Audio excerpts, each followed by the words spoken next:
প্রিয় দিনী ভাই, আপনি যদি নিজে পবিত্র না থাকেন, আপনি পবিত্র মেয়ে খুঁজে পাবেন না।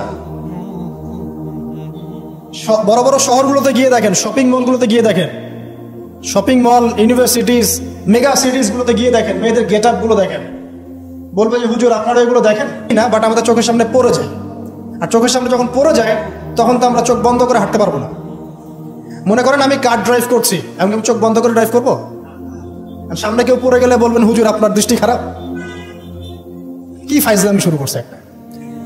ডানে বামে চারপাশে যখন মেয়েরা এভাবে নগ্ন হয়ে ঘুরবে, আমি কি চোখ বন্ধ করে আকাশের দিকে তাকায় গাড়ি চালাবো? না আকাশের দিকে তাকায় হাঁটবেন, নাকি মাটির তলে তাকায় হাঁটবেন? কি করবো? তো এগুলো হচ্ছে এক প্রকার এক শ্রেণীর বুদ্ধি প্রতিবন্ধী আছে, নাস্তিকতায় বিশ্বাসী, এদের খোরা যুক্তি এগুলা। তুমি সারা দেশে এরকম নগ্নতা ছড়িয়ে বেড়াবা আর বলবা যে তোমাদের মানসিক সমস্যা, হ্যাঁ তোমাদের মনের সমস্যা, রোগটা তোমাদের মনে। আশ্চর্য বিষয়। সুবহান। তো যেটা বলছিলাম ভাই, এগুলোর কারণটার দিকে আসেন। মূল কারণটা কিন্তু এইগুলা, ফ্রি মিক্সিং, আপনার মিডিয়াগুলোর মধ্য দিয়ে এইভাবে অবাধে দেদারসে যৌনতার প্রদর্শনী, বিভিন্ন মুভিজ অ্যান্ড ফিল্মস, এই যে সিরিয়াল, এইগুলা এমন কিছু মিডিয়া যেগুলো আমাদেরকে যৌনতা শেখাচ্ছে, এবং পর্নোগ্রাফি, এগুলো সবকিছু যখন একত্রিত হয়েছে তখন দেখবেন সমাজের মধ্যে যৌনতা বেড়েছে, জেনা বেড়েছে, ধর্ষণ বাড়ছে, তারপরে পরকীয়া বাড়ছে, এবং এগুলো এখন নর্মাল হয়ে গেছে।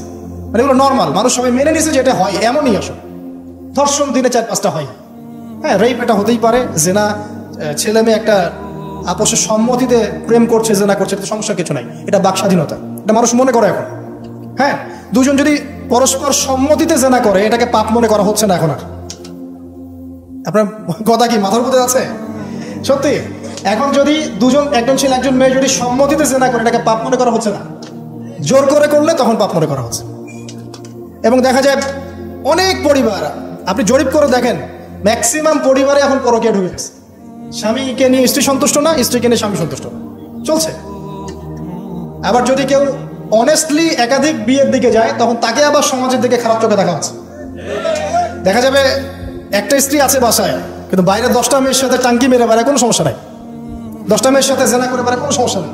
কিন্তু একটা মেয়েকে যদি বিয়ে করে তাকে ভরণ পোষণ, তার রেসপন্সিবিলিটি, তার গার্ডিয়ানশিপ, তাকে সম্পত্তির অধিকার, যৌন অধিকার সবকিছু দেওয়ার চেষ্টা করে, তখন সমাজের মানুষ বাঁকা চোখে তাকায় থাকে। এটা কোন যুগে আছেন? এটা আইয়ামে জাহিলিয়াত চলছে এখন। আপনারা মক্কাকে আইয়ামে জাহিলিয়াত মনে করেন? মক্কার জাহিলিয়াতের চেয়ে 1000 গুণ বেশি জাহিলিয়াত এখনকার বিশ্বে আছে। কেউ চ্যালেঞ্জ করলে আমার সাথে ডিবেট করতে বলেন, আমি প্রমাণ করে দিব যে মক্কার জাহিলিয়াতের চাইতে 1000 গুণ বেশি জাহিলিয়াত এই যুগে আছে। তবে শর্ত হচ্ছে এই জাহিলিয়াত প্রমাণ করতে হবে শুধু কোরআন এবং হাদিসের চোখ দিয়ে, অন্য কোনো চোখ দিয়ে চলবে না। তো এই সব কিছুর উপরে আবার একটা বিষয় আছে, সেটা হলো সব সময় আইনের সুশাসন নিশ্চিত হচ্ছে না। সব ধর্ষকের বিচার হচ্ছে না, সব জেনাকারের বিচার হচ্ছে না, মাদকদ্রব্য সবার বিচার হচ্ছে না। বিচার হলে আইনের ফাঁক ফোকর দিয়ে বেরিয়ে যাচ্ছে। আর সিস্টেম করা আছে, ওখানে একটু খাওয়াবেন, তার নিচে একটু খাওয়াবেন, তারপর এখানে একটু খাওয়াবেন, আস্তে আস্তে সব খুলে যাবে।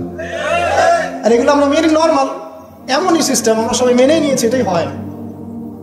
এই যে মেনে নেওয়ার ট্রেন্ড, এটা করতে করতে করতে আমরা এখন চরম রকম জাহিলি একটা সমাজে বসবাস করছি। এই সময়ের কসম আল্লাহ পাক আপনাকে করছেন, ওয়াল আসর, সময়ের কসম। মানে কোন সময় আপনি বসবাস করছেন নিজেই চোখ দিয়ে দেখেন। সময়কে চিনতে শিখুন, ইতিহাস পড়তে শিখুন। ইতিহাসের সময়ের যুগে যুগে যারা আল্লাহর আইনের বা আল্লাহর বিধানের বিরোধিতা করেছে ওদের কি পরিণত হয়েছে দেখুন, আর সময়কে মূল্যায়ন করুন। এভাবে আদ সামুদের কথা বললাম, কওমে লূতের কথা বললাম, এই যে কওমে শুআইব, একই অবস্থা, মাপে কম দিত, আল্লাহ পাক ভূমিকম্প দিয়ে ধ্বংস করে দিয়েছে, মানুষকে ঠকাতো।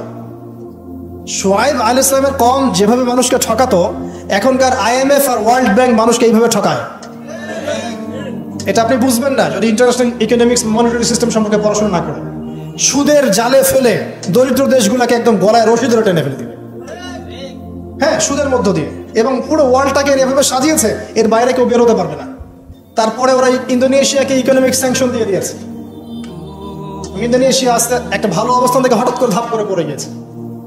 যখন টার্কি এখান থেকে বের হওয়ার চেষ্টা করেছে, ওকে স্যাংশন দিয়ে দিয়েছে। ভেনিজুয়েলা যখন বের হওয়ার চেষ্টা করেছে, ওকে স্যাংশন দিয়ে দিয়েছে। মানে এরা শুআইব আলাইহিস সালামের ওই কওমের মতোই পুরো মানব জাতিকে অর্থনৈতিক দাসত্বের দিকে নিয়ে গেছে। শুআইব আলাইহিস সালামের কওমের পরে কি? ফিরআউনের কওম, মুসা আলাইহিস সালাম। ফিরআউন ছিল বিশ্বের সবচেয়ে প্রতাপশালী নেতা, যে নিজেকে এক পর্যায়ে বলেছিল যে আনা রব্বুকুমুল আ'লা, আমি তোমাদের মহান রব, তাই না?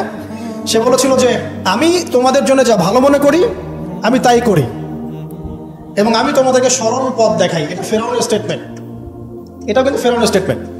তো সে নিজেকে এক পর্যায়ে রব দাবি করে এবং আল্লাহ পাক তাকে ক্ষমতা দিয়েছিলেন, দীর্ঘ হায়াত দিয়েছিলেন, ওকে জুলুমের ক্ষেত্রে আল্লাহ পাক অবকাশ ছাড় দিয়েছিলেন।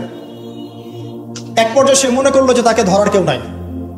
আল্লাহ রাব্বুল আলামিন একটা সুযোগের অপেক্ষা, জাস্ট একটা সুযোগের অপেক্ষা, সেটা হলো মূসা আলাইহিস সালামকে ধাওয়া করছে ফেরাউন এবং তার দলবল লোহিত সাগরের কাছে আসলো। ফেরাউন এদিকে দাঁড়িয়ে আছে, মূসা আলাইহিস সালাম এবং তার সাথীরা পার হয়ে গেল। ফেরাউনও পার হতে গিয়ে আল্লাহ পাক সবাইকে সদল বলে ডুবিয়ে দিলেন। একদিনের ব্যাপার। আল্লাহ পাক ওয়াল আসরি সময়ের কসম করে এদিকে আমাদেরকে তাকাতে বলছেন। ইতিহাস ঘেটে দেখো, ফেরাউনের মতো বড় যারা স্বৈরাচারী ছিল তারাও টিকতে পারে নাই, পেরেছে? পারে নাই। নমরুদের কথা আপনারা জানেন, বিশাল প্রতাপশালী, তাকে আল্লাহ পাক লম্বা হায়াত দিয়েছিলেন। ইব্রাহিম আলাইহিস সালামকে কত পরীক্ষায় না ফেললো, আগুনে পর্যন্ত ফেলেছে। ইব্রাহিম আলাইহিস সালাম বলেছেন হাসবি আল্লাহ ওয়া নি'মাল ওয়াকিল, হাসবি আল্লাহ ওয়া নি'মাল ওয়াকিল, নি'মাল মাওলা ওয়া নি'মান নাসির। আল্লাহ রাব্বুল আলামিন ইব্রাহিম আলাইহিস সালামকে বিজয় দিলেন ও নমরুদকে আল্লাহ পাক ধ্বংস করে দিলেন। কোথায় যাবেন? ঈসা আলাইহিস সালামের কওমে আসেন, যারা ঈসা আলাইহিস সালামকে মেনে নিয়েছে নাজাত পেয়েছে, যারা মেনে নেয় নাই কিয়ামত পর্যন্ত আল্লাহ পাক ওদেরকে লানত করে রেখে গেছে। ওরা কারা? ওরা ইহুদিরা, জিউসরা। তো লম্বা করছি না, একটা বিষয়ের দিকে ফোকাস করেন। সময়ের কসম বলতে আল্লাহ পাক আপনাকে বর্তমান সময়টাকে চিন্তা করতে শেখাচ্ছেন। আর আপনি আমি যে সময় আছি সে সময় নিয়ে ভাবতে হবে। 1, 2 সময়কে মূল্যায়ন করতে হবে। 3 অতীতের সময়গুলোর দিকেও তাকাতে হবে যে অতীতে কখন কার কি পরিণত হয়েছে, কি কারণে হয়েছে। এখান থেকে শিক্ষা নিয়ে সামনের দিকে পথ চলতে হবে। আর সামনের সময় কেমন? সামনের সময় আরো ভয়ঙ্কর। যত দিন যাবে কিয়ামতের যে আলামতগুলো বাকি আছে সেগুলো আস্তে আস্তে চোখের সামনে দেখা যাবে। 10টা বড় বড় আলামত এখনো দেখা যাচ্ছে না, বাকি ছোট ছোট যত আলামত আছে তার 100টার মধ্যে 99টাই দেখা যাচ্ছে। সামনের সময় কেমন বলছিলাম যে 10টা বড় বড় সাইন দেখা যাচ্ছে না, বাকি 100টার মধ্যে 99টাই দেখা যায়। কি কি দেখা যাচ্ছে কয়েকটা বলি। উঁচু উঁচু বিল্ডিং দেখা যায়, উঁচু উঁচু বিল্ডিং এর প্রতিযোগিতা দেখা যায়। সমাজের নিম্ন শ্রেণীর মানুষ, রাখাল শ্রেণীর মানুষ উঁচু উঁচু অট্টালিকা নির্মাণের প্রতিযোগিতা করছে, দেখা যায়। সমাজের ম্যাক্সিমাম মানুষ এখন সুদ খাচ্ছে, দেখা যাচ্ছে। ছেলেরা মেয়েদের পোশাক পরছে, মেয়েরা ছেলেদের পোশাক পরছে, দেখা যায়। আচ্ছা, সমাজে মেয়েদের সংখ্যা বাড়ছে, ছেলেদের সংখ্যা কমছে, দেখা যাচ্ছে। বেশি থেকে বেশি আল্লাহ পাকের গজব আসছে, আসমানি গজব, জমিনের বালা, বন্যা বলেন, ভূমিধস বলেন, ভূমিকম্প বলেন, জলোচ্ছ্বাস বলেন, দিন দিন বাড়ছে না কমছে? বাড়ছে। মুসলিমদের উপর অমুসলিমদের অত্যাচার বাড়ছে না কমছে? মুসলিম উম্মার বিভক্তি বাড়ছে না কমছে? বাড়ছে। মানুষ আলেম, বড় বড় ওলামায়ে কেরাম যারা আছে তাদের ইন্তেকাল বেশি হচ্ছে না কম হচ্ছে? ওলামায়ে কেরাম যারা বড় বড় আলেম ওলামা তারা আস্তে আস্তে চলে যাচ্ছেন না? মানুষ অনেক জাহেলকে আলেম মনে করছে না? হ্যাঁ, এমনও কিছু মানুষ মুসলিম সমাজে দিন প্রচার করছে যাদের ফ্রেঞ্চ কাট দাড়ি। আস্তে আস্তে আস্তে আস্তে দেখেন নাই? এমন অনেক মানুষ দিন প্রচার করছে ইসলামে, দাড়ি, ফ্রেঞ্চ কাট, মাশাআল্লাহ। এবং সে বলছে যে মানে এটা যে সুন্নাহ, এটা কোরআনে কোথায় আছে? সম্বাদারির কথা কোরআনে কোথায় আছে? দাড়ি টুপি পাগড়ির মধ্যে ইসলামকে সীমাবদ্ধ করে ফেলেছেন। এই জন্যে প্রতিবাদ স্বরূপ সে নিজে আর লম্বা দাড়ি রাখবে না। কি বুঝলেন? আপনারা দাড়ি টুপি এবং পাগড়ি জুব্বার মধ্যে ইসলামকে সীমাবদ্ধ করে ফেলেছেন, এই কারণে সে নিজে আর দাড়ি রাখবে না, ইসলাম প্রচার করে বেড়াচ্ছে। মানুষ ওদের পেছনে ছুটছেও। দেখলাম নারী একজন মহিলা ওয়াজ মাহফিলের স্টেজে উঠে বক্তব্য দিচ্ছে। হ্যাঁ, আশপাশে কিছু মানুষ আছে যাদের আবার দাড়ি টুপিও আছে, তারা বসে বসে আবার শুনছেও লেকচার। হ্যাঁ, তো এই যে সাইন যে আলেমদের মৃত্যু হবে, জাহেলদেরকে মানুষ আলেম মনে করবে, মেয়েদের সংখ্যা বাড়বে, ছেলেদের সংখ্যা কমবে, ছেলেরা মেয়েদের পোশাক পরবে, মেয়েরা ছেলেদের পোশাক পরবে, এগুলো দেখতে পাচ্ছেন না? দেখতে পাচ্ছেন। সময় সংক্ষিপ্ত হয়ে আসছে না? নবীজি বলেছেন একটা বছর চলে যাবে একটা কিসের মতো? মাসের মতো। মাস যাবে সপ্তাহের মতো, সপ্তাহ যাবে একটা দিনের মতো। সময়ের বরকত কমছে না? কমছে। হঠাৎ মৃত্যু বাড়ছে না মানুষের? হঠাৎ মৃত্যু যাচ্ছে, অ্যাক্সিডেন্ট, মরে যাবে হঠাৎ। দেখবেন ছোট ছোট বাচ্চা যারা আছে, এই বাচ্চাদের সাথে যৌন সম্পর্ক বাড়ছে না? বাচ্চা থেকে ধর্ষণ বাড়ছে না? সমাজে এমনি নর্মালি জেনার ধর্ষণ বাড়ছে না? পরিবারের ভাঙনগুলো হচ্ছে না বেশি? ভাঙন বাড়ছে না? পরকীয়া বাড়ছে না? এই যে ভাইয়ে ভাইয়ে দ্বন্দ্ব, সম্পত্তির জন্য বাবার সাথে ছেলের দ্বন্দ্ব, মায়ের সাথে ছেলের দ্বন্দ্ব, প্রতিবেশী খোনাখুনি, এগুলো বাড়ছে না কমছে? সব কিয়ামতের সাইন। আমানতদারিতা উঠে যাচ্ছে না? যে ব্যক্তি মিথ্যাবাদী তাকে সমাজে সত্যবাদী বলা হচ্ছে না? আর যে সত্যবাদী ওকে সমাজে মিথ্যাবাদী বলা হচ্ছে না? কোথায় আছেন? আপনি নিজেই পড়াশোনা করেন, দেখেন আলামত আর কতগুলো আলামত চান, সবগুলো আপনি চোখের সামনে দেখতে পারবেন। আজকে এটা টপিক না, মানে এটা নিয়ে আমি 2 ঘন্টা কথা বলতে পারবো ইনশাআল্লাহ। কিন্তু 10টা বড় বড় সাইন এখনো আসে নাই। কিরকম? 1, মাসিহুদ দাজ্জাল এসেছে? আসে নাই মানে সে এখনো আত্মপ্রকাশ করেনি মানুষের রূপে, কিন্তু তার জন্ম হয়েছে, সে আছে, যেখানে থাকার সেখানেই আছে। তার যেটা মিশন, সেই মিশন চলছে বিশ্বজুড়ে, এবং তার মিশনগুলো বাস্তবায়ন করছে এখন ইহুদিরা। কারণ ইহুদিদেরকে নিয়েই সে বিশ্ব শাসন করবে। যাদেরকে নিয়ে সে বিশ্ব শাসন করবে তারা দাজ্জালের মিশন ঠিকই বাস্তবায়ন করছে। আর আমরা কি করছি? হালুয়া রুটি আর সেমাই খাচ্ছি, বাসায় গিয়ে ঘুমিয়ে যাচ্ছি, তাই না ভাই? একদিন হালুয়া রুটি বলেছিলাম তো কিছু মানুষ আমাকে খুব ধোয়া ধুয়েছে অনলাইনে, এই জন্য এখন আমি হালুয়া রুটি বলতে চাই না, এখন বলি আমরা বিরিয়ানি খাচ্ছি আর ঘুমাচ্ছি। দেখেন, দাজ্জাল কিন্তু পৃথিবীতে আছে। কোথায় আছে, তার মানে সে কোন গোত্রের হবে ইত্যাদি ইত্যাদি, তার দেহের গঠন কেমন হবে, চুল কেমন হবে, চোখ কেমন হবে, সব কিছু হাদিসে বলা আছে। মাসিহুদ দাজ্জাল নিয়ে আমি আলাদা একটা খুতবা বা লেকচার ইনশাল্লাহ দিব। কিছু মানুষ আছে দেখলাম দাজ্জাল কোথা থেকে বের হবে এই নিয়ে খুব আলোচনা। আমি বলেছি অনেক দিন আগের একটা লেকচারে যে দাজ্জাল জেরুজালেম থেকে বিশ্ব শাসন করবে। 5 বছর আগে ওই কথা বলেছি, ইনশাল্লাহ জীবনের শেষ পর্যন্ত এই কথা বলবো। দাজ্জাল জেরুজালেম থেকে সারা বিশ্ব শাসন করবে। এখন সে খুব লেখা লিখছে না, এখানে খোরাসানের কথা এসেছে, এখানে ইস্পাহানের কথা এসেছে, ইত্যাদি ইত্যাদি। তো পণ্ডিত মশাইকে একটা কথা বলতে চাই, দাজ্জাল কোথা থেকে বের হবেন এই কথাটা আমি বেশি জানি, আপনি বেশি জানেন, না নবী মুহাম্মদ সাল্লাল্লাহু আলাইহি ওয়াসাল্লাম বেশি জানেন? বলেন, কে বেশি জানেন? আচ্ছা, দাজ্জাল মক্কা মদিনায় ঢুকতে পারবে? পারবে না। আচ্ছা, দাজ্জাল মক্কা মদিনায় ঢুকতে পারবে না। দাজ্জাল কোত্থেকে বের হবেন সেটা আমাদের নবীজি সবচেয়ে বেশি ভালো জানেন, এই তো। তারপরেও নবী সাল্লাল্লাহু আলাইহি ওয়াসাল্লাম ইবনে সাইয়্যিদ নামক একজন ব্যক্তিকে মদিনায় মাসিহুদ দাজ্জাল মনে করতেন, এবং অনেক সাহাবী তাকে মাসিহুদ দাজ্জাল মনে করতেন। সহিহ মুসলিমে অনেকগুলো হাদিস আছে, পড়ে দেখেন যে নবী সাল্লাল্লাহু আলাইহি ওয়াসাল্লাম ইবনে সাইয়্যিদকে ইনভেস্টিগেট করছেন আড়াল থেকে। ইবনে সাইয়্যিদকে ডেকে বলছেন যে তুমি কি দেখো? সে বলছে যে আমি তো সিংহাসন দেখি। তো নবীজি বলছেন তোমার সিংহাসন কোথায়? সে বলছে সিংহাসন সমুদ্রের উপরে। তখন নবীজি বলছেন তুমি তো শয়তানকে দেখেছো, তুমি শয়তানকে দেখেছো। এরপরে নবীজি বলছেন তুমি কি বিশ্বাস করো যে আমি মুহাম্মদ শেষ নবী? ইবনে সাইয়্যিদ বলছে আপনি কি বিশ্বাস করেন যে আমি নবী? কথা বুঝতে পারছেন? কথা বুঝতে পারছেন না? নবীজি মনের মধ্যে একটা শব্দ গোপন করলেন, শব্দটা ছিল দুখান। কি নাম? সূরা দুখান আছে না? দুখান শব্দটা মনের মধ্যে গোপন করে ইবনে সাইয়্যিদকে বলছেন যে বলো দেখি আমি মনের মধ্যে কি শব্দ গোপন করে রেখেছি। তখন ইবনে সাইয়্যিদ কি বললো জানেন? বলল দুখ। রহস্যময় ক্যারেক্টার না একটা?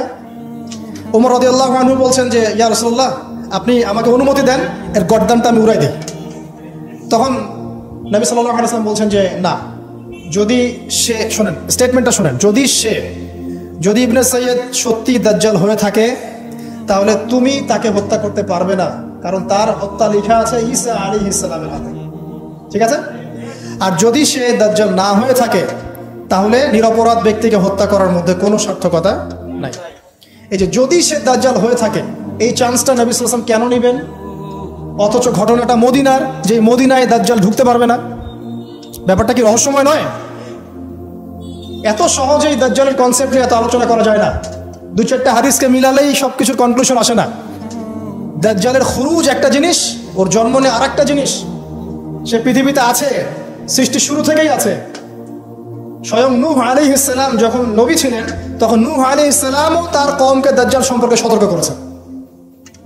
তো নূহ আলাইহিস সালামের যুগে সে কোথায় ছিল? এটা কি চিন্তার বিষয় নয়? আবার তামিম দাড়ি দেখে আসছেন দ্বীপের মধ্যে তাকে বাধা অবস্থায়, হাদিস আছে না? আছে। এখন একটা হাদিসের মধ্যে যে আছে যে দাজ্জাল ইরাক এবং শাম এর মাঝামাঝি একটা রাস্তা থেকে বের হয়ে আসবে, এটা একটা হাদিস। আরেকটাতে আছে ইস্পাহান থেকে বের হয়ে আসবে। ইস্পাহান কিন্তু এখন ইরানের মধ্যে, ঠিক আছে। আরেকটা হাদিস আছে খোরাসান থেকে বের হয়ে আসবে। আপনি কিভাবে মেলাবেন? আবার নবীজি এখানে মদিনার মধ্যে ইবনে সাইয়দকে বলছেন যে ওমর, সে যদি দাজ্জাল হয়ে থাকে তুমি তাকে মারতে পারবে না। ব্যাপারটা কি রহস্যজনক না? অনেক চেইন মিলাতে হবে এখানে, একটা দুটো হাদিস দিয়ে তুমি কনক্লুশন আসতে পারবো না। আরেকটা বিষয় বলি, ওই যে শাম এবং ইরাকের মাঝখানের রাস্তার কথা আসছে, এই জায়গাটা এখন ইসরায়েলের আন্ডারে পড়েছে। অথচ যেই সময় হাদিসটা বলা হচ্ছিল তখন কিন্তু ইসরায়েল রাষ্ট্রের অস্তিত্ব ছিল না। যখন দাজ্জাল সংক্রান্ত এই শাম ইরাকের হাদিস বলা হচ্ছে তখন ইসরায়েল রাষ্ট্রের জন্মও হয় নাই।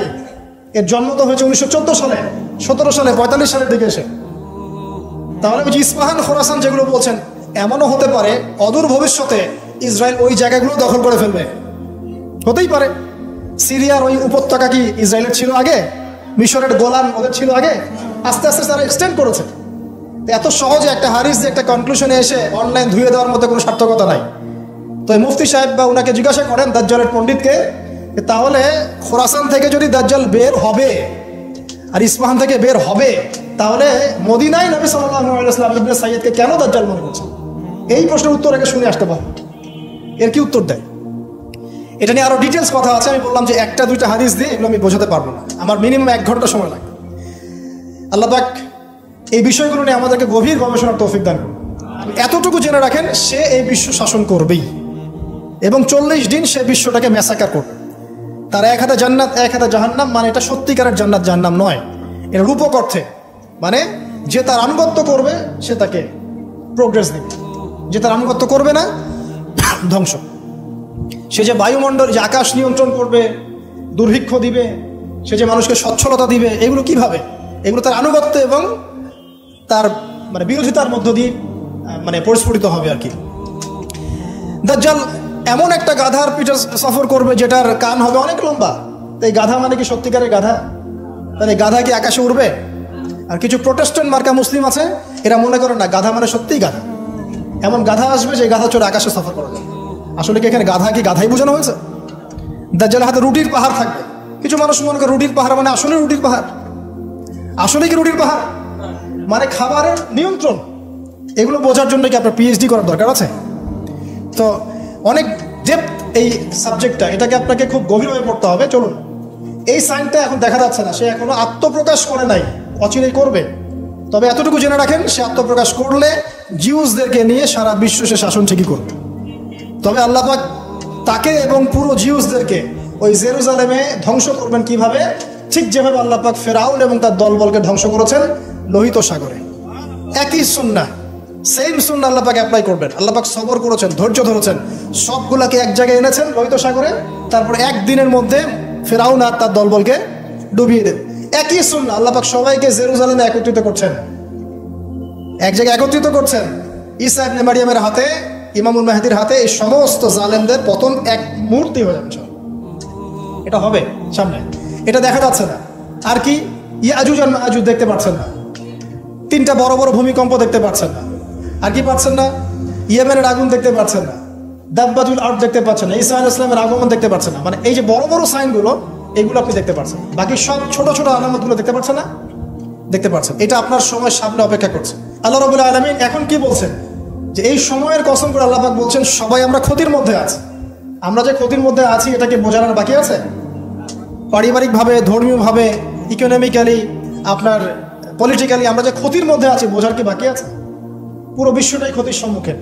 কিন্তু আল্লাহ পাক একটা শর্ত দিচ্ছেন বা একটা উপায় বলে দিচ্ছেন যে এই 4টা কাজ যদি তোমরা ঠিকঠাক মতো করতে পারো ইনশাআল্লাহ তোমরা ক্ষতি থেকে বেঁচে থাকবে ইনশাআল্লাহ। আমরা দোয়া করি আল্লাহ পাক আমাদের সবাইকে এই 4টা কাজ সঠিকভাবে করার তৌফিক ইনায়েত করুন, আমিন। কোন 4টা কাজ? 1 নাম্বার, ঈমান, ইল্লাল্লাযীনা আমানু। ঈমান কাকে বলে এটা জানি তো আমরা নাকি?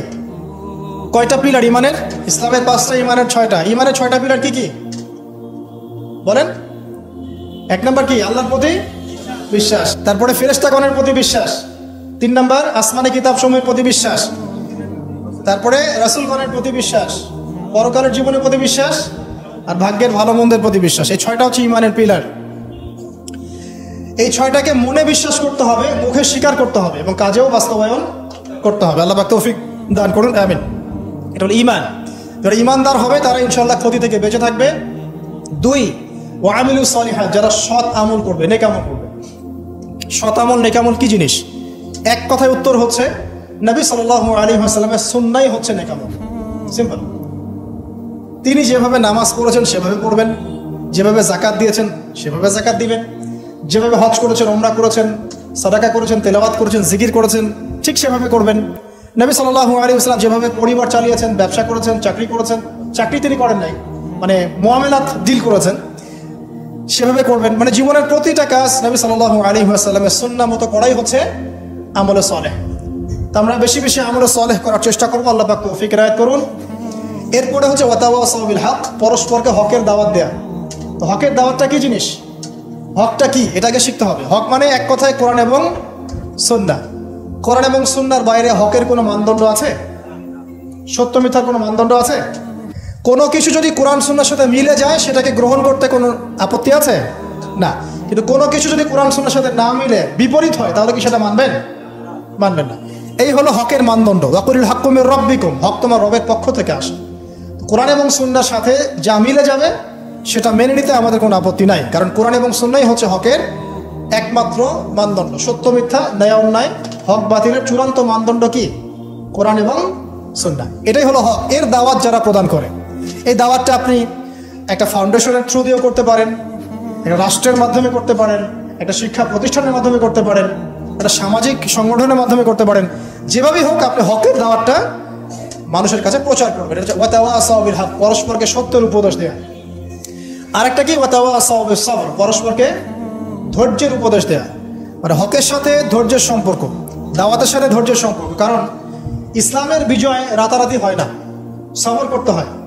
একদিনেই ইসলামের বিজয় হয় না, এক রাতে হয় না, সবর করতে হয়, লেগে থাকতে হয়, কন্টিনিউয়াসলি কাজ করতে হয়। আস্তে আস্তে সুপরিকল্পিতভাবে একটা নির্দিষ্ট লক্ষ্যকে সামনে রেখে আগালে পরে ইনশাআল্লাহু আযজা ওয়া জাল দেখবেন ইসলামের বিজয় একদিন না একদিন হবেই ইনশাআল্লাহ। আর এটা যে হবেই এই বিষয়ে কোনো সন্দেহ নাই।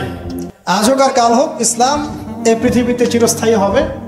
সর্বশেষ যে বিষয়টা কিয়ামতের আগে ঘটবে সেটা হলো ঈসা ইবনে মারইয়ামের হাতে পুরো বিশ্বব্যাপী দ্বীনের খেলাফা। এটা ঈসা আলাইহিস সালামের হাতে আল্লাহ পাক করাবেন ইনশাআল্লাহ তাআলা। এবং বিশ্বের বিভিন্ন জায়গায় মুসলিমদের মধ্যে এই যে হকের যে ব্যাপারটা বললাম, কোরআন এবং সুন্নাহ, এর এস্টাবলিশমেন্ট হবে ইনশাআল্লাহু আযজা ওয়া জাল। এটা চিরায়ত হয়ে গেছে, লিখিত হয়ে গেছে। কোথায়, কবে, কার মাধ্যমে, কিভাবে হবে এটা আল্লাহ পাক জানেন, আমরা কেউ জানি না।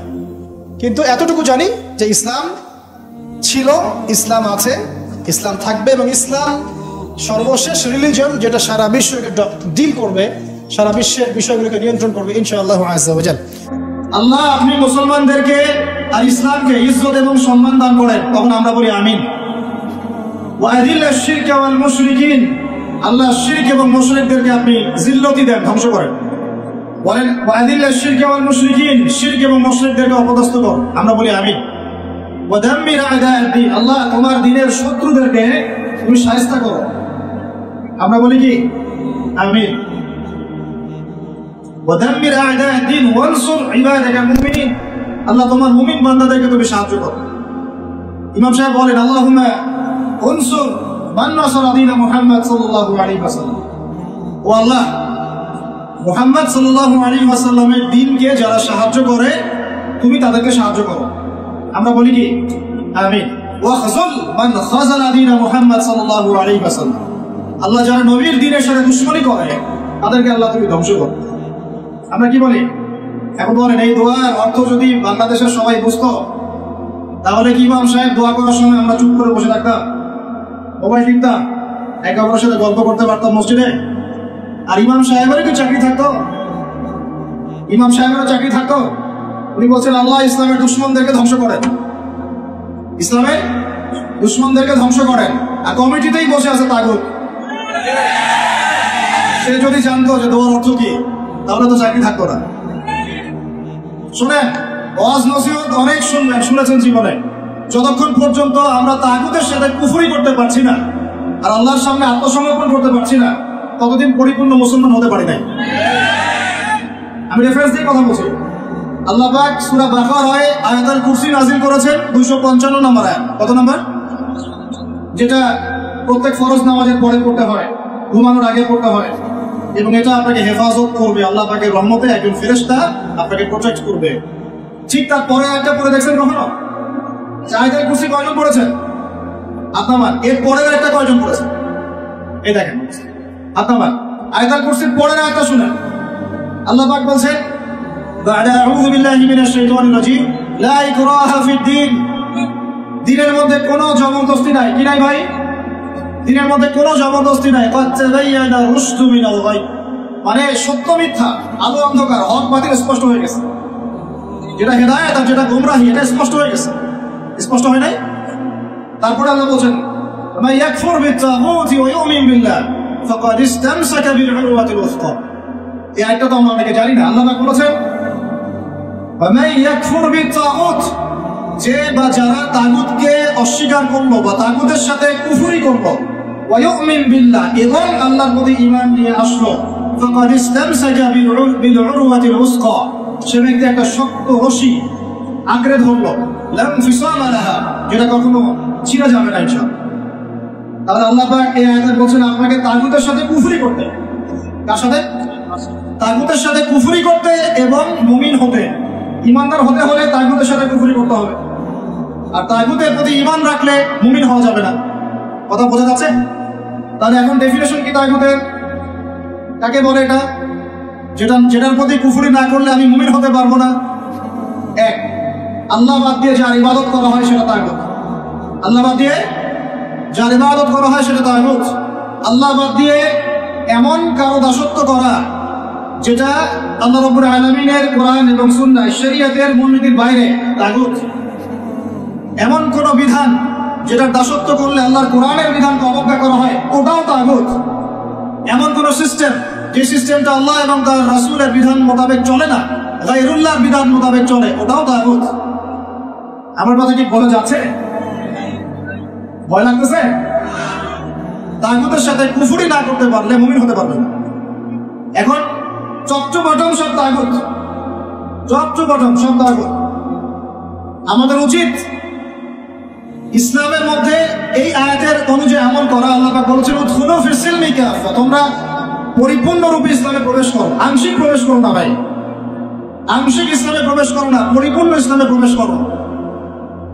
আমরা এখন পর্যন্ত নামাজও পড়ি, সুদও খাই। মাশাআল্লাহ, আমরা এখন পর্যন্ত নামাজও পড়ি, বেপরদায় চলি, নামাজও পড়ি, বছর বছর হজ উমরাও করি, মাঝে মাঝে দান সাদাকা করি, কিন্তু যাকাত দেই না। আমরা আল্লাহর বিধানের কথা বলি, মুখে কালিমা লা ইলাহা ইল্লাল্লাহর কথা বলি ঠিকই, কিন্তু অন্যায়ভাবে মানুষের উপর জুলুম করতেই আছি। আমরা লা ইলাহা ইল্লাল্লাহ বলি ঠিকই, তারপরেও লা ইলাহা ইল্লাল্লাহর একটা বিধানও বাস্তবায়ন করি না। বাস, এখন কতটুকু মুমিন আছি আর কতটুকু মুসলমান আছেন, আর এই প্রোটেস্ট্যান্ট ভার্সন ইসলাম পালন করলে কি ফায়দা হবে এটা আপনি বুঝতে চেষ্টা করুন। বলছিলাম যে অন্তত পক্ষে জুমার খুতবা চলাকালীন এবং জুমার খুতবায় যে দোয়াগুলো হয় তখন আমিনটুকু বলেন। আমাদের আরবির এমনই বেহাল দশা, ইমাম সাহেব কি তেলাওয়াত করছে ওইটুকু আমাদের জ্ঞান নাই। ইমাম সাহেব তেলাওয়াত করছে ইয়া আইয়ুহাল্লাযীনা আমানু ইত্তাকুল্লাহ, হে মুমিনগণ তোমরা আল্লাহকে ভয় করো, ওয়া যারু মা বাকিয়া মিনার রিবা, তোমরা সুদের অবশিষ্ট অংশ মানে সুদ ছেড়ে দাও। ইন কুনতুম মুমিনিন, যদি প্রকৃতপক্ষে মুমিন হয়ে থাকো তাহলে ছেড়ে দাও। কি ছেড়ে দাও ভাই? সুদ। কে বলছেন? আল্লাহ। তারপরে আল্লাহ পাক বলছেন ওয়া ইল্লাম তাফআলু, যদি তোমরা সুদ না ছাড়ো, ফাআযানু বিহারবিন মিনাল্লাহি ওয়া রাসূলিহি, তোমরা আল্লাহ এবং তার রাসূলের সাথে যুদ্ধের ঘোষণা শোনো। কি বুঝলেন? কি বুঝলেন? যে ব্যক্তি সুদ খায় সে কার সাথে যুদ্ধ করতেছে? আর রাসূলের সাথে। যে ব্যক্তি সুদ খায় সে আল্লাহর সাথে যুদ্ধ করে, রাসূলের সাথে যুদ্ধ করে। মুসল্লি যারা দাঁড়িয়ে আছে, ইমাম সাহেব তেলাওয়াত করছে একটা, মুসল্লি হাই উঠাচ্ছে, হাই উঠছে। এই হলো আমাদের আরবির অবস্থা। কোরআনের যে ক আমরা জানি না, এটা তার অবস্থা। এই জন্যই বাংলাদেশের মতো জায়গায় যারা 1.5 মিনিটের খুতবা দিতে 30টা ভুল করে, তারাও শায়েখ হয়ে বসে আছে। 1.5 মিনিটের খুতবা, খালি ইন্নাল হামদুলিল্লাহ নাহমাদুহু ওয়া নাস্তাঈনুহু ওয়া নাস্তাগফিরুহু ওয়া নু'মিনু বিহি ওয়া নাতাওয়াক্কালু আলাইহি বলতে থাকতে হবে। 1.5 মিনিট লাগবে, এর মধ্যে 30টা ভুল হচ্ছে। ভুলগুলো এমন যে একটার সাথে একটা অর্থ এত পার্থক্য হচ্ছে আসমান আর জমিন। বুঝেন, সূরার ফজিলত শুনেছেন, সূরা ভাষায় পড়বেন। আগে আপনারা কোরআন তেলাওয়াত সহি করেন। কোরআন তেলাওয়াত সহি না করে কোরআন পড়তে আসেন। কোরআন তেলাওয়াত পড়তে আসেন না মানে বুঝাচ্ছি তাফসীরে যায়েন না, তাফসীর ব্যাখ্যা বিশ্লেষণ এখানে যায়েন না। আগে আপনাকে কোরআন তেলাওয়াত সহি করতে হবে। আগে কোরআন তেলাওয়াত সহি করতে হবে। আলহামদু অর্থ দ্বারাই আল্লাহ পাকের জন্য সমস্ত প্রশংসা। শুধু হায়ের মাখরাজ ভুল হলেই আলহামদু বললেই অর্থ উল্টা যায়। সমস্ত নিন্দা আল্লাহর জন্য। নাউজুবিল্লাহ, বলেন নাউজুবিল্লাহ। কুল হুয়াল্লাহু আহাদ শুনেছেন, কুল এর কাফ ভুল হলে আপনার অর্থ চেঞ্জ হয়ে যাবে। পড়ছেন আলিফ লাম মিম যালিকাল কিতাব লা রাইবা ফিহি। আলিফ লাম মিম এটা এমন একটা কিতাব যে কিতাবে কোনো সন্দেহ নাই। লা মানে বলেন, লা মানে নাই, রাইব মানে সন্দেহ, ফিহি মানে এর মধ্যে, ফিহি মানে এর মধ্যে মানে কোরআনের মধ্যে। তো এখন লা মানে নাই, যেটাতে মদ আছে, আর যেটা লা, যেমন ইন্নাল ইনসানা লাফি খুসর, ইন্না নিশ্চয়ই, আল ইনসান মানুষ, মানব জাতি। লা মানে এখানে অবশ্যই, এই লা এর উপর মদ নাই। ফি মানে মধ্যে, খুসর মানে ক্ষতি। নিশ্চয়ই মানুষ অবশ্যই ক্ষতির মধ্যে আছে। এক লা এর অর্থ না, আরেক লা এর অর্থ অবশ্যই হ্যাঁ। বুঝতে পারতেছি ভাই? এক লা এর অর্থ বলেন না, আরেক লা এর অর্থ অবশ্যই হ্যাঁ। এখন আপনি যদি পড়েন যালিকাল কিতাব লা রাইবা ফিহি, কি অর্থ দাঁড়ায়? আপনি অর্থ করেন দেখি কি অর্থ দাঁড়ায়। এটা এমন একটা বই, নাউজুবিল্লাহ, যে বইয়ের মধ্যে অবশ্যই আস্তাগফিরুল্লাহ, কি হলো এটা? কুফর, ঈমান থেকে কুফর। কুল ইয়া আইয়ুহাল কাফিরুন, বলো হে কাফের সম্প্রদায়, লা আ'বুদু মা তা'বুদুন, আমি তার ইবাদত করি না যার ইবাদত তোমরা করো। লা আ'বুদু, এখানে মত আছে, লা আ'বুদু, আমি ইবাদত করি না, মা তা'বুদুন, যার ইবাদত তোমরা করো। এটা ঈমান কি না? ঠিক আছে তেলাওয়াত। এখন যদি নাম চেঞ্জ করে দেন, যদি বলেন যে লা আ'বুদু মা তা'বুদুন, কি অর্থ হবে? মানুষ তো বোঝেই না যে তাসাআলুনা বিহি ওয়াল আরহাম বলছেন, তাসআলুনা বিহি ওয়াল আরহাম এর অর্থ কি?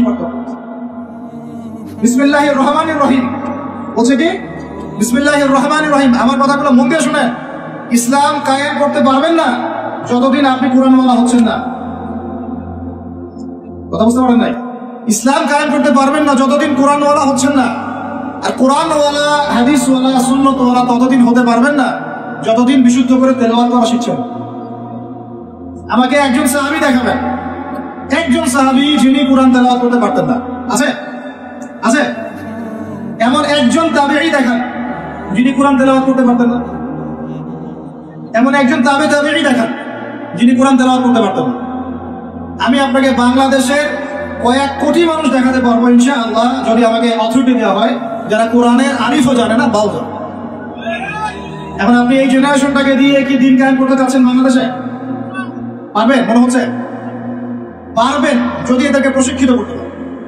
প্রশিক্ষণটা হবে কিসের প্রশিক্ষণ? আগে ইলমের, তাসকিয়ার, ঈমানের, তারপরে দাওয়াতের, তারপর জিহাদের। কথা বলা যায়? আগে ইলমের, আমলের, তাসকিয়ার, দাওয়াতের, জামাআর, ইমারার, তারপরে জিহাদের, এরপরে কামাতে দেন। আমি আস্তে আস্তে পয়েন্টে আসবো। আমার কথাগুলো মনে হয় আপনারা বুঝতে পারছেন না। বুঝতে পারছেন কি? আমি বুঝাতে চাচ্ছিলাম তেলাওয়াতে এইভাবে ভুল হয়। আর মানুষ এখন এইসব যোগ্য, এই প্রাইমারি লেভেলের যোগ্যতা অর্জন না করেই মানুষ দিনের পথে নিজেকে দায়ী হিসেবে পরিচয় দেওয়া শুরু করছে। না, খুবই দুঃখজনক। এটা খুবই দুঃখজনক, অবমাননাকর এবং উম্মার জন্য ভয়ঙ্কর ক্ষতিকর। আর আমরা সাধারণ মানুষ অনেক সময় না বুঝে এই ধরনের মানুষকে অনেক উঁচু মর্যাদা দেওয়ার চেষ্টা করছি। না বুঝে এটা ঠিক হচ্ছে না, কারণ উপকার করতে গিয়ে ক্ষতি হয়ে যেতে পারে বেশি। জুমার দিনে দোয়াগুলো শিখেন, আরবিটুকু শিখেন, কোরআনের তাজবিদ সহকারে তেলাওয়াতটুকু শিখেন। কারা কারা তাজবিদ সহ তেলাওয়াত করতে পারেন হাত তুলে দেখি ভাই। আচ্ছা, এখন হাত নামান। আমাকে এখন বলেন আপনারা কারা কারা যদি আগামীকাল সকালে কোরআনের জন্য জীবন দেওয়ার প্রশ্ন ওঠে, কারা কারা দিবেন?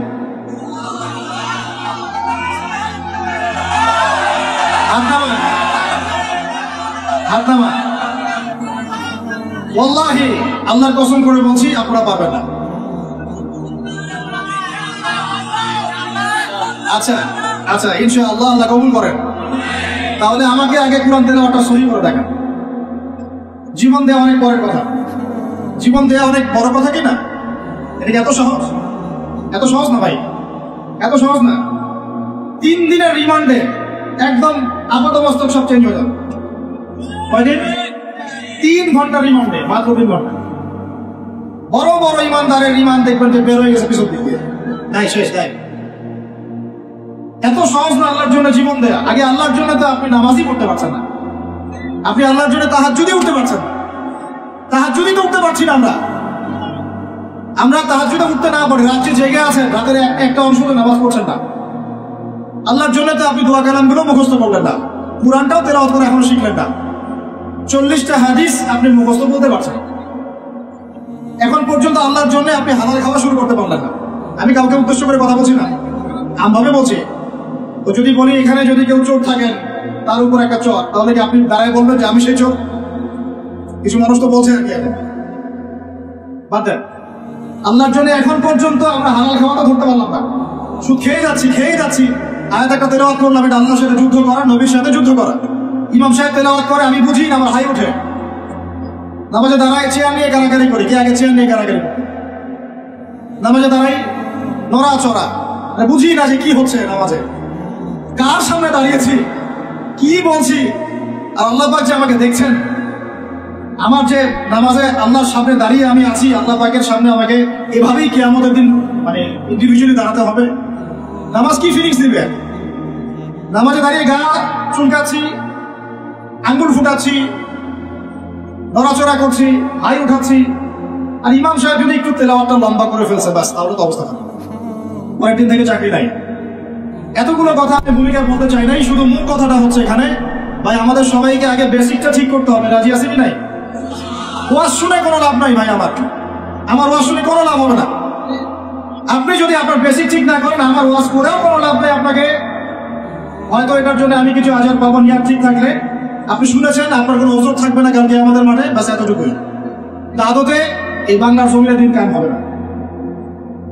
আর আমার মনে হয় না যে আমরা সবাই চাই যে আমরা দিনটা কায়েম করি। আমার মনে হয় না আমরা সবাই এটা চাই। গুটি কয়েক কিছু মানুষ চায়, বাকিরা মনে করে কি দরকার এত ঝামেলায় যাওয়ার, কি দরকার, ভালোই তো আছি, স্ত্রী সন্তান বউ বাচ্চা নিয়ে আসি, চাকরি বাকরি করছি, ব্যবসা বাণিজ্য করছি, খাচ্ছি যাচ্ছি, এভাবেই কবরে যাবো। কয়জন ফিকির করে যে আমি একটা তাফসির লিখে যাই, বা একটা বই লিখে যাই, বা আমি অ্যাটলিস্ট কিছু হকের কথা বলে যাই, বা আমি অ্যাটলিস্ট একটা অ্যাসোসিয়েশন ফর্ম করি, দিনের জন্য কিছু করি, বা আমি অ্যাটলিস্ট একটা মসজিদ মাদ্রাসা করে তুলি, বা আমি যুবকদেরকে শিক্ষিত করার জন্য বা দিনের পথে আনার জন্য কোনো ফিকির করি, বা আমি আলেমদেরকে একসাথে করার একটা ফিকির করি। কয়জনের এই ফিকিরগুলো থাকে? আসলে সেলফি, ভিডিও, ছবি, এই মানে বাহ্যিক আবেগ, এগুলো দিয়ে ভাই কিচ্ছু হবে না। আমার আগেও এখানে বসে বসে, এরকম মঞ্চে বসে বসে বহু বরেণ্য ওলামায়ে কেরাম ওয়াজ করে গেছেন বাংলার মাটিতে, এবং তাদের অনেকেই কারাগারে চলে গেছেন। বহু মানুষ তাদের ওয়াজ শুনে ঠিক বলতো, গরম গরম বক্তব্য দিতেন, এবং মানুষও ঠিক বলতেন। জনগণও তাকে আর উস্কিয়ে দিত যেন সে আরো গরম বক্তব্য দেয়। হ্যাঁ, বিশ্বাস করেন, বিগত তারা যখন নাই, বিগত 1 বছর, 2 বছর, 3 বছর, 4 বছর, 5 বছর চলে যায়, ওই ঠিক বলা জনগণ একবারও তাকে খোঁজ দিতেও যায়, একদিনও দেখতে যায়নি তাকে, একদিনও তার পরিবারের খবর নেয় নাই, একদিনও জানে নাই তার স্ত্রী কিভাবে রাত কাটাইছে, একদিনও তার সন্তানের খোঁজ নেয় নাই, তাকে এই বিপদ থেকে মুক্ত করার জন্য টাকা পয়সাও খরচ করে নাই, মামলা মোকদ্দমায় দৌড়াদৌড়ি করে নাই। আমরা ফ্যান্টাসিতে দিন কায়েম করতে পারবো। আমার কথা একটু তিক্ত, কিন্তু কথাগুলো বাস্তব। আজ না হোক কাল বুঝবেন ইনশাল্লাহ, আজ না হোক কাল বুঝবেন ইনশাল্লাহ। এখন 2023 সাল চলছে, 1444 হিজরি চলছে। 1444 মানে নবী সাল্লাল্লাহু আলাইহি ওয়াসাল্লাম 1444 বছর আগে দিন কায়েম করে চলে গেছেন পৃথিবীতে। 1444 বছর পর এসে আমরা এগুলো নিয়ে কথাবার্তা বলছি। আমরা জানি না আমাদের সামনে জাতিগতভাবে, বৈশ্বিকভাবে আর এমনিতেই ইউনিভার্সাল কতটুকু সময় বাকি আছে, আমরা এটা জানিও না। হাদিসে অনেক আগেই বলা হয়েছে যে এই দুই আঙ্গুলের ডিস্টেন্স যতটুকু, তোমরা আমার দুই আঙ্গুল দেখো, এই দুই আঙ্গুলের ডিস্টেন্স যতটুকু আমার আগমন আর কিয়ামতের দূরত্ব এতটুকু।